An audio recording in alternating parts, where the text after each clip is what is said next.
Chapter 5. An Argument and an Arrival. I arrived home in the first week of September. I had sent letters, and the servants were already dressed in black.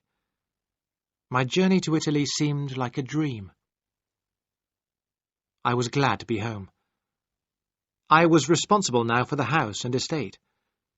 I had to look after them as Ambrose had done. I wanted to do my work well. My godfather, Nick Kendall, visited me as soon as I got back.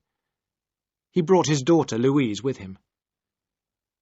Nick Kendall had come to explain Ambrose's will to me. "The house and the estate will be yours when you are 25, Philip," he told me. "But for the next 7 months I am your guardian. If you want money, you must come to me. Of course, I hope one day you will marry. This place needs a woman, Philip." "I want no woman," I said. "Ambrose married, and it killed him." "My cousin Rachel left Florence the day after the funeral," I went on. "Signor Rinaldi told me. She took all Ambrose's things with her like a thief." "You must not call your cousin's wife a thief," Nick Kendall said. "If Ambrose had changed his will when he married, everything would now belong to her. I am surprised that your cousin Rachel has not made a claim." "A claim?" I cried. "But she was the cause of Ambrose's death." "Nonsense, Philip," said Nick Kendall. "Ambrose died of a brain tumour. That is why he wrote those terrible letters." "I don't believe it," I said. "You don't want to believe it," my godfather replied angrily. "Keep those ideas to yourself, Philip. If you don't, there will be trouble."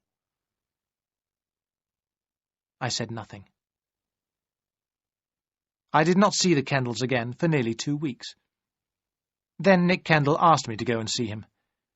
I found him in his study, a letter in his hand. "Well," he said slowly, "I have news for you, Philip. This is a letter from your cousin Rachel. She has come to England with Ambrose's things. She asks for nothing.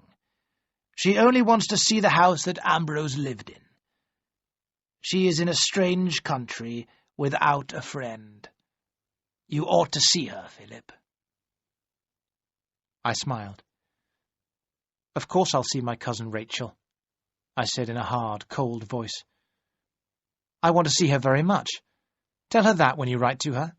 Tell her that Philip Ashley invites his cousin Rachel to his home." Nick Kendall understood my feelings. "You have become very hard, Philip," he said. "I hope you will not say anything stupid when Mrs. Ashley is here. She was your cousin's wife. You must remember that." I went out into the garden and saw Louise walking there. When I told her about my cousin Rachel's visit, she was very surprised.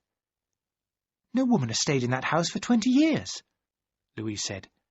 "Think how dusty and untidy it is." "It was good enough for Ambrose," I said. "She won't think about the house when I begin to question her.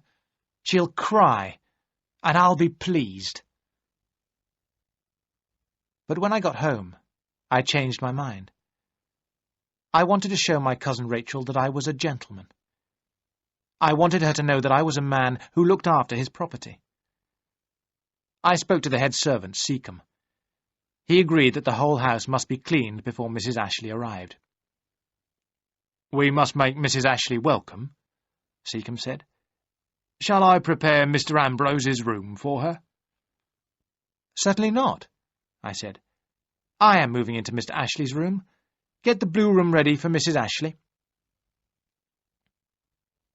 On the day my cousin Rachel arrived, the house looked completely different. Everything was clean and tidy. Seacombe had got out all the silver and cleaned it. Tamlin, the head gardener, had filled every room with flowers. I looked around the house and then walked up slowly to the blue room. The dogs followed me. The rooms for my cousin Rachel were clean. The windows were wide open. There was a portrait of Ambrose on one wall. It had been painted when he was a young man. He had looked very much like me. I smiled at the portrait and felt a little happier. My cousin Rachel was going to arrive sometime in the afternoon. I decided that I did not want to be in the house when she arrived. Although the day was cold and windy, I went out alone after lunch. I walked until I was tired. I did not return until after 6 o'clock. There was a fire in the library, but the room was empty. I pulled the bell and rang for Seacombe. "Madam has come," Seacombe said. "She is tired and having some food in her room. She will be pleased to see you after dinner." "Where is her luggage?" I asked Seacombe. "Madam has very little luggage of her own," answered Seacombe.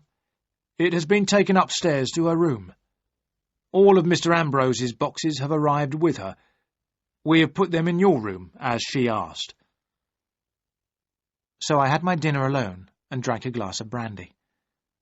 Then I went upstairs and knocked at the door of my cousin Rachel's sitting room.